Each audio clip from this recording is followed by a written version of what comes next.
In 530 BCE, the most dominant ruler on the planet met his downfall not on a grand battlefield, but amid the unforgiving steppes of Central Asia. There, he crossed paths with a woman whose legacy would endure through the centuries as both a liberator and a punisher.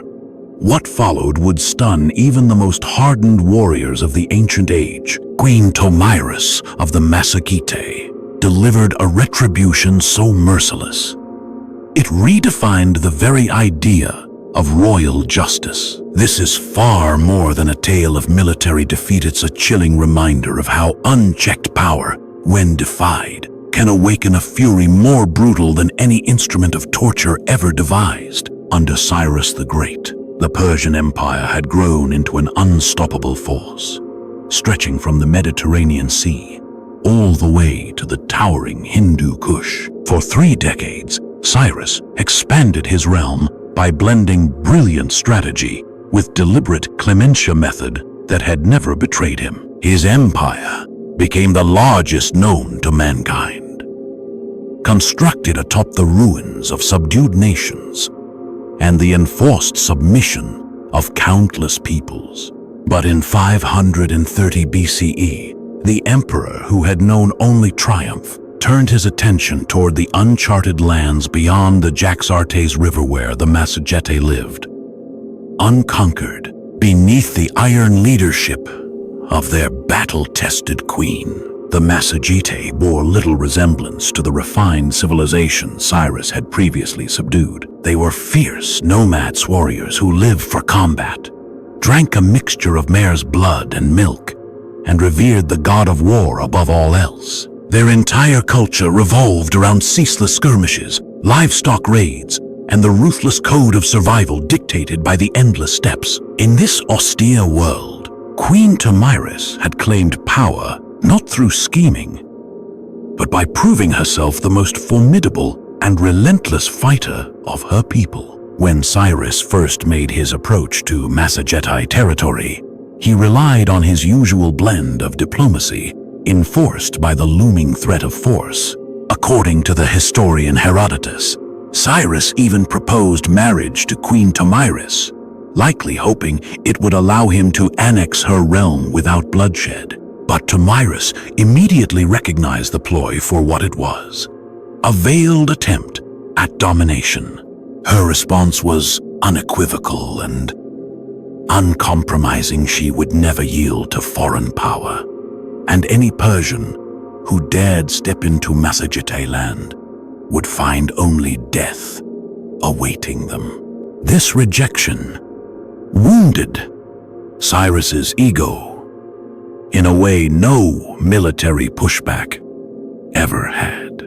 From his viewpoint, a so-called barbarian queen had the audacity to refuse him Cyrus, the conqueror of Babylon, the emancipator of the Jews, the so-called King of Kings. The affront demanded more than just conquest. It demanded complete submission. Thus, Cyrus began orchestrating what he believed would be his crowning campaign, one that would bring the wild frontier under his empire's control and reduce Queen Tomyris to just another defeated monarch. He had no idea he was stepping straight into a trap more masterful than any he had previously faced. The Persian incursion into Massagetae lands unfolded just as Cyrus had envisioned. His engineers constructed a bridge across the Jaxartes River, an architectural triumph that showcased Persian technological dominance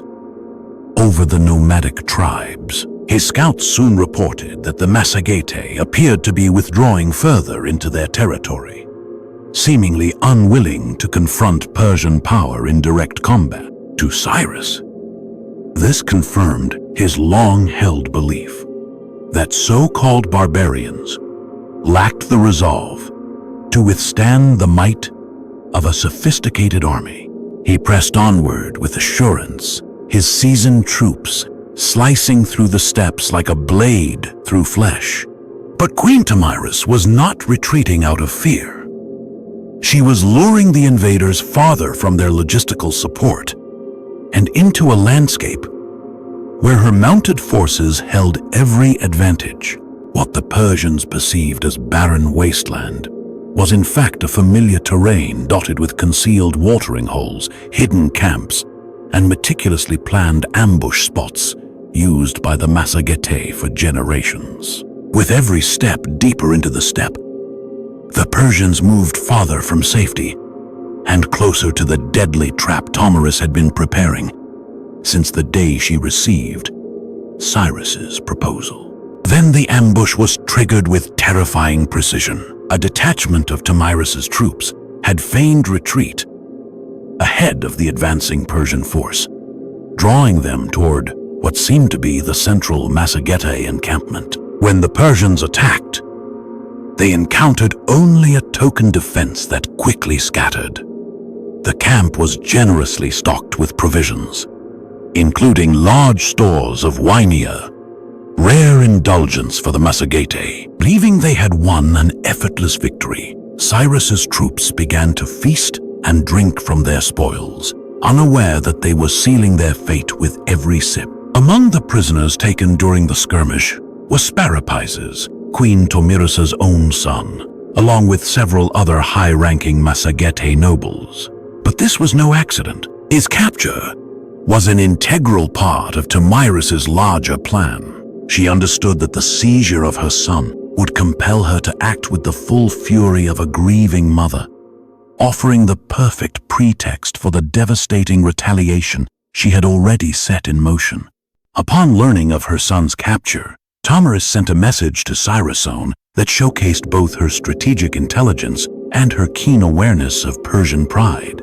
As chronicled by Herodotus, her words were a masterclass in psychological manipulation disguised as diplomacy. She proposed exchanging a third of her army for the return of her son, appealing directly to Cyrus's pride and his belief in the moral high ground of his military strength. She challenged him to face her troops in fair battle, instead of relying on the imprisonment of women and youth. Her message was cunningly framed. To decline would make Cyrus appear cowardly, while to agree would give her exactly the rationale she needed to unleash her full military might. Cyrus, buoyed by years of unbroken triumphs, made a fateful mistake. He refused her offer. Instead, he sought to use sparrow pieces as a bargaining chip, hoping to force Queen Tomyris into surrender. Failing to grasp that he was confronting a culture where dying in battle was considered nobler than living in captivity, Cyrus, once he realized he had become a pawn in his captor's political maneuvering, chose the path dictated by Massagetae honor. As recorded in ancient chronicles, he requested his restraints be temporarily loosened, and then used the moment to end his own life, refusing to be used as a bargaining chip against his mother or his people. The news of her son's death struck Queen Tomyris like a thunderclap, turning her from a calculating tactician into a vessel of unrelenting vengeance. While sources suggest that her sorrow was immense, it quickly transmuted into a rage so consuming that it would soak the steppes in Persian blood. She composed one final declaration to Cyrus, and the surviving words reveal the cold fury of a mother who had lost what she valued most. This was no longer a conflict over borders or autonomy. Had transformed into something deeply personal and infinitely more perilous. Her message to Cyrus was short, but its meaning was chilling. Bloodthirsty Cyrus, do not take pride in what has transpired. Do not let the fruit of the vine with which you Persians intoxicate yourselves lead you to madness and arrogant speech. Do not revel in this shallow triumph that cost my son's life. I offer you this last counsel. Return, my son, and withdraw from my lands in peace. But if you refuse, I swear by the sun, sovereign of the Massagetae, I will quench your thirst for blood, no matter how insatiable it may be." This was no empty metaphor. In the spiritual beliefs of the Massagetae, blood was more than bodily fluid. It was life's sacred essence. By invoking this promise, Tomyris was not just vowing retribution, but binding herself to a ritual act of vengeance. Her threat to give you your fill of blood hinted at a far more intimate and horrifying outcome than a battlefield death. Cyrus, entrenched in Persian codes of valor and unfamiliar with the spiritual customs of the Massagetae, likely dismissed it as the exaggerated menace of a savage queen unaware that it was a sacred oath she fully intended to fulfill. With diplomacy extinguished and her son's death demanding blood, Queen Tomyris began summoning the entire martial force of the Massagetae Confederation. This was not merely her own people, but an alliance of kin tribes who recognized her command and shared her resolve to drive out the invaders. What she assembled was not a conventional military with supply trains or siege machines, but a fluid, fast-moving horde of mounted warriors who could strike like lightning and vanish just as swiftly into the endless horizon. The Massagetae way of war was perfectly suited to their world. Every rider was born into the saddle, and every tactic reflected their deep knowledge of the steppes' brutal demands.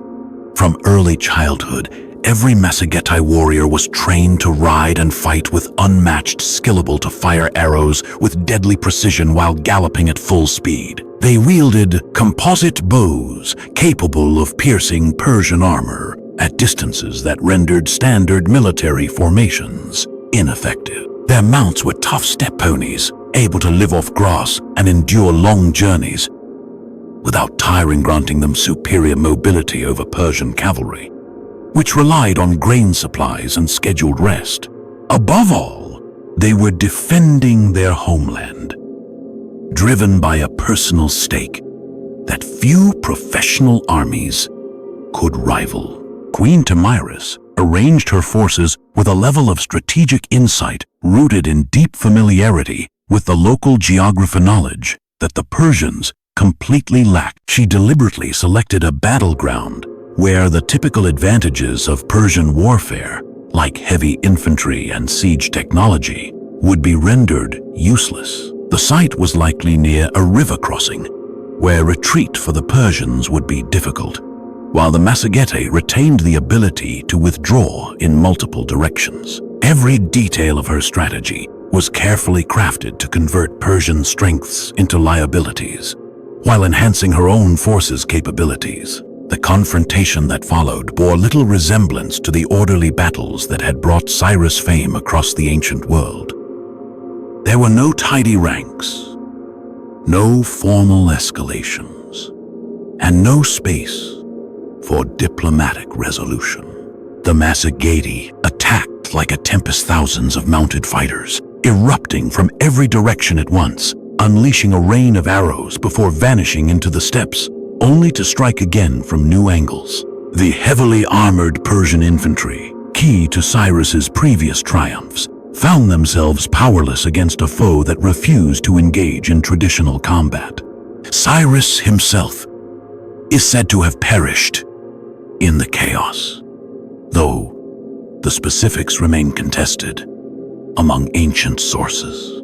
Some narratives claim he was felled by an arrow while trying to rally his men, while others describe him being cut down during a frantic cavalry charge. Whatever the truth, his death triggered the complete unraveling of Persian resistance. Deprived of their legendary leader, the invading forces crumbled into scattered, desperate units trying to escape the battlefield.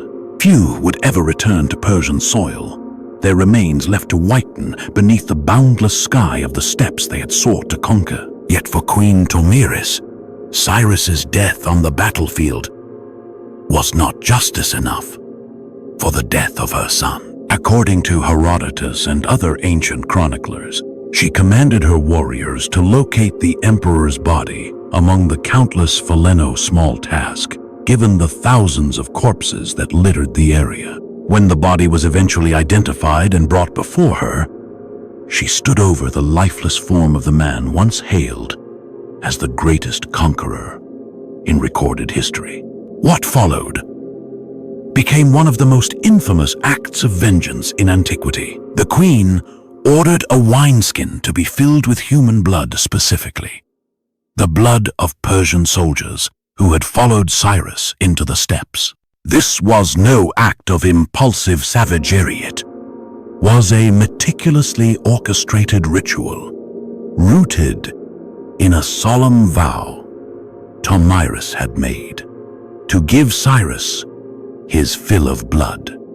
Within the spiritual beliefs of the Massagetae, blood was viewed as the pure essence of life, and its consumption was thought to pass strength from the fallen to the living. By compelling Cyrus to receive blood in death, Tomyris was not merely exacting revenge, was enacting a sacred rite intended to bind his soul and deny it peace. Once the grisly ritual was ready, Queen Tomyris took Cyrus's severed head with her own hands and plunged it into the wineskin filled with Persian blood. As chronicled in historical sources, she addressed the lifeless conqueror directly. "But you destroyed me by taking my son through treachery. I now fulfill my oath and give you your fill of blood."